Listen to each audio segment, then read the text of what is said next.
This is dream come true. I think that walking around as a student athlete or prospective student athlete here, some of the reasons, actually the main reason that I chose The Ohio State University is because I felt like I could do anything here. That was my sentiment coming here as a student athlete.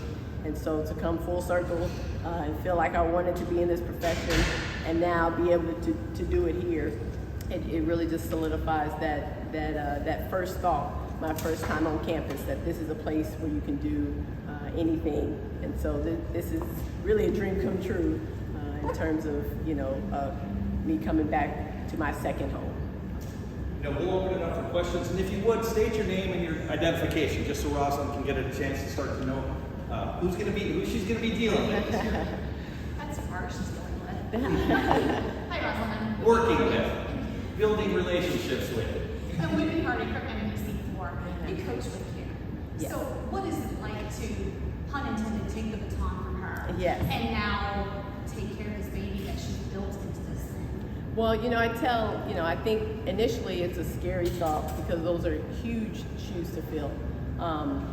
But after a lot of thought, it would be for anyone in the country. I'm very confident that anybody that walked in would have to fill those shoes. And so, I like to say I know the designer at least. So, from that perspective, being able to really come in when Coach Dennis first took over the program. When I was here as a student athlete, it was a combined program under one head coach. When I left and went to Auburn, it actually split. So she was just the women's head coach. And that's when she brought me back just in coaching the women's capacity. So really got to get a feel for the one gender, watch how she, built culture, recruiting, just the things that she does well. I got to watch from I don't want to say the small scale, but from one gender, and then had the opportunity to combine the program and watch her do the same with the men. And so, just to be able to watch it and be a part of it, I really do feel poised to take the baton and continue that legacy. Rosalind, Dan Hope from 11 Warriors.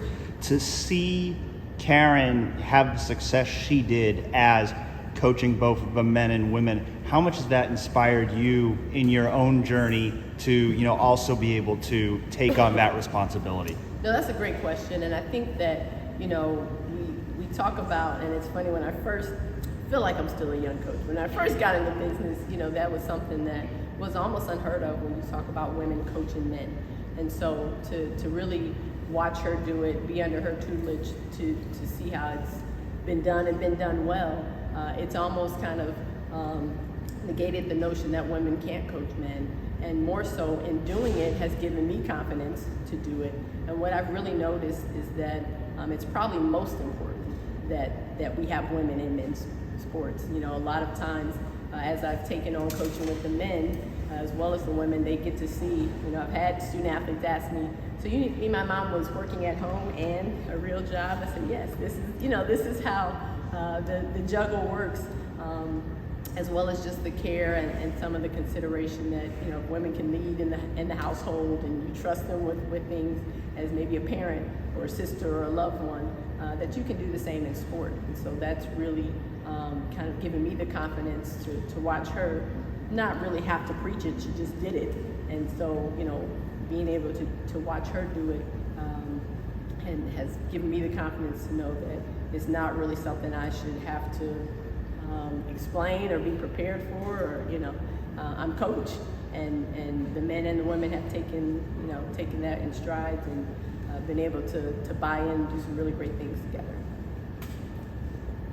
Rosalind, being an alum, how much do you think that helps you coming in to have been in the athlete's shoes and to know what they're going through? Well, 100%. I mean, it's without a doubt, even when I was an assistant coach, I would say to the team that I'm the original track athlete on this squad, whatever year it was, as, some graduated. I had the longest tenure in terms of being a member of Buckeye track and field. And so I think, that's where, that affinity for really seeing the growth and, the passion and wanting the team to do well is something that, it makes me proud when I can look at, I text a young lady that broke my triple jump record, and it's about time, it's about time. That's what you want. I think there's this, maybe 15 years sounds like a great time to hold a record, and anything after that, it's like, gosh, it makes me feel old. So, I don't want them to keep saying that. So I think that's where, just things like that, where I can really feel connected to a program. I was always going to watch it as a fan because I came through here and it's given me so much. So now just to be back and be able to be a part of continuing the tradition and molding more Buckeye student athletes, it's incredible. Rosalind, take advantage of the answer. How much do you think your familiarity with Ohio State, having played here, coached before, and your experience coaching a dual program at Southern Illinois, how much do you think that is going to prepare you and help you coach here at Ohio State? No, that's a tremendous experience. I will say I had conversations. It was tough to leave, as an assistant, and a lot of the conversations, even with Mr. Gene Smith, was you have to get some leadership experience. You have to get some head coach experience, and so I never knew that this would come full circle, but I took that as an indication that that's something that I really needed to garner to be able to come back here. And so that for me is something that all the things that I've done, I hope we're leading to this moment. So I hope that for alum, for future prospective student athletes, for current student athletes, understand that I've really built sort of my career in trying to be here. This program has done really well in conference recently, but nationally, it's the West Coast and the South that have really dominated. But what kind of responsibility do you feel, not just as a Buckeye, but as a track athlete, the name on this stadium, as a person of color, to get this program with those other ones who have just taken hold of this sport? No, the athletics is changing just across the board. You start talking about all the intangibles, name, image, likeness, facilities, races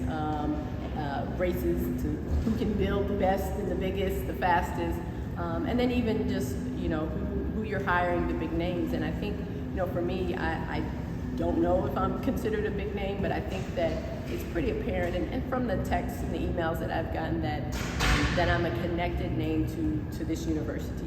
And so for that, I think there is there is a responsibility to make sure that when we go out as Buckeyes, that they make me look good too, right? There's a connection there in terms of what's been built here. And so when we go to nationals, I want to make sure that coaches understand that this is my second home, and I want to represent it well. Student athletes understand that when we go somewhere, I want to look good, And so really, because this university has given me so much, and I want to be able to pay that forward. You're obviously an influence from here, but what are you going to bring that's all you back to this university for what you've learned? That's a great question. And I've had many great mentors. I've been able to be under Karen, and it's been awesome. But I really do try and pull from some of the greats in the sport across the board, different conferences, genders, races. Because what I really want to do is make sure we're building well-rounded student athletes. And so when I do talk about my time here and being able to be the director, it is special because that was my career goal. But that's not everyone's career goal here. And so I want to make sure that I'm bringing, what is needed for the student athlete to be able to walk out of here and feel like they're on the trajectory for their career path. And so those are the things that I think being here, having been here, being an alum, I hope adds a little special touch in terms of the experience that I'd like to provide for the student athletes. Are you planning to keep the staff mostly intact as is? Do you have plans to bring other staffers with you? What's kind of your plan on that? That's a great question, and so I'm in not even full day one, and those are some things that we're doing here in the next couple hours. It's just evaluations on what the structure would look like.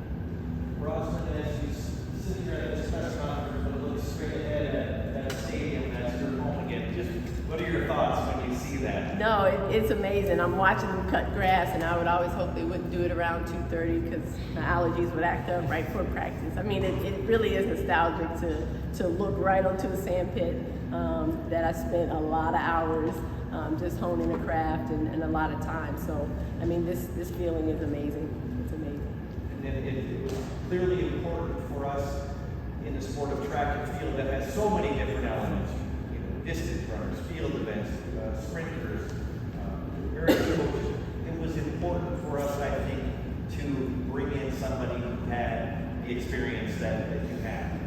Is there a moment that, or an incident in good ways, but is there something that you know now that you didn't know 4 years ago before you left, and that you're glad that, hey, by being a head coach, I was able to handle this? Oh yes, I'd say it's different watching the seat than being in it. And the seat is hot. It is a hot seat. So I think I definitely called Karen more times when I was at Southern and said, one, they don't pay you enough. I don't know what they pay you, but it's not enough. And two, I don't know how you do it, because there are definitely things that I think it's easy to look at times and events and marks and think that's what coaching is, but it's so much more behind the scenes. And so that's the part that it takes a while to almost step away from the track and realize that a lot of the important work is done elsewhere, and really feeling like you're ready to do that. You have the knowledge to do that, and then the desire to do that. I think sometimes you'll do it because you want to get back on the track, but I just know now that it's an important piece of the overall student athlete experience. On top of that, I definitely have taken on some more duties this past I'd say semester, where I was in coaching, and so had some different event groups. And I've always considered myself a multi-coach. The multi-student athletes, I say when someone asks what event you do, you're supposed to say everything. I do everything. And so from a multi-coach, I tell myself I should be able to do everything. I know I may not be a master at all of them, but I've really made sure that I'm comfortable at the throws, I'm comfortable distance, I'm comfortable, jumps, sprints, hurdles, so that when student athletes see me there, one, they're not shocked and afraid of what are you doing here. I'm here to support and watch and help where I can. But also it helps to make sure that there are so many different event groups, and it's easy to kind of be split and siloed out. That's my job, to make sure that we all are on the same page and we're all on the same mission. So I enjoy that. I spent the last NCAA championship out there ended up coaching the steeplechase. I got a steeplechaser at nationals, so I know there are a lot of coaches looking at me like, what are you doing here with a steeplechaser? I do what needs to be done, for that student athlete to get and accomplish their goals. And so that's something that I try to continuously do, is make sure that I'm creating an environment where we can be well-rounded, and then I know what's going on for each of the student athletes. Rosalind, Chase Brown with Buckeye Sports Bulletin. What did the conversation look like for bringing you back here? Who did you talk to? Was it with Karen, with Jean, with other athletic staff people? And what was it that made you want to come back? No, it's definitely always been a conversation with Karen, just in terms of what she was building. My conversation was never, I always, even when I was here, I told her, this is your seat, and I'm not eyeing it, and I don't want it, and let's face it, you can have that seat as long as you choose, because you're good at it. And so the conversations that we would have were pretty general about what it looks like to be in her seat, what does it look like to be a director of a program like this. And I think through time and asking those questions and cultivating some of the relationships that she had, that would lead me to asking questions to Gene Smith on, TJ Shelton was here at the time, is what do you all look for when you're hiring head coaches? What makes someone, gives them an opportunity to be here? And really just asking career development questions. And I didn't know at the time that in asking and them giving me answers, they were telling me what I needed to do. But I think that's part of it, is just asking general questions about preparation. And in doing so, eventually I got a call on the back end that said, you did all the things we asked you to do. Are you ready to come home? I'm always hesitant, because that's a tough act to follow. But in talking with Karen, we are close to where she's very adamant that she was ready. She's not being pushed out. She's ready. It's time. And she couldn't go out any higher. I mean, she's on top. and so really just ready for new energy and excitement around the program to come in. That was her desire. So I think there was obviously some conversations between her and Gene Smith that led to a phone call to me. And it's hard for what I consider giants in the business to say you're ready for me to dispute that. So, for them to give me a call and say, this is what we're thinking. Yes, sir, yes, ma'am. That's pretty much how that went. Ohio State has done a lot to upgrade its facilities in the last few years. I mean, we're standing in one of them in this lobby with Schumacher. What do you think of the facilities here, and how does it give Ohio State an advantage against its non-conference opponents and its conference opponents in the Big Ten? I think facilities is always a conversation. Again, my first year here as a student athlete was when they just opened the Jesse Owens Stadium, so it's been nice to have an outdoor facility. I think there is a rat's race when it comes to indoor facilities, so Jamie and I will talk about that later, because it is hard to watch some conference schools build and kind of, I feel like they're beating us. I don't like that very much. But at the same time, I think when you talk about just the overall facilities of the university, not just athletics, the investment that is made to the overall student athlete experience. When I left and went to Auburn and came back, there was a whole new rec center, there was a whole new library. I mean, there's definitely an investment in the student experience. And so that's been special to watch. It's hard to, I guess it's easy for coaches to complain about their facility and the things they want. But when I look at what's been done across the campus, it's obvious that there's investment in the overall student experience, and that's something that I'm proud of. Speaking of the student athlete experience, when you were a student athlete, one of the biggest differences now is the name, image, and likeness space. I'm curious how your experience with NIL against Southern Illinois, how did that go? How do you kind of plan on maybe navigating that at a place like Ohio State where they compete with Buckeye? I'm convinced that may be a reason Karen got out of the business. I'll tell you what, at this point, name, image, likeness, I've called every, division, every different level, and when we're asking what are people doing, there's a lot of I don't know. Everyone's trying to keep up and also not get too far ahead of some things. And so, it's an exciting time to be able to do some things for student athletes. Obviously, the brand of Ohio State is one that's recognizable, and so I'm excited to be able to partner that with the student athletes and their experience here. But I think the how-to is something that is still to be determined.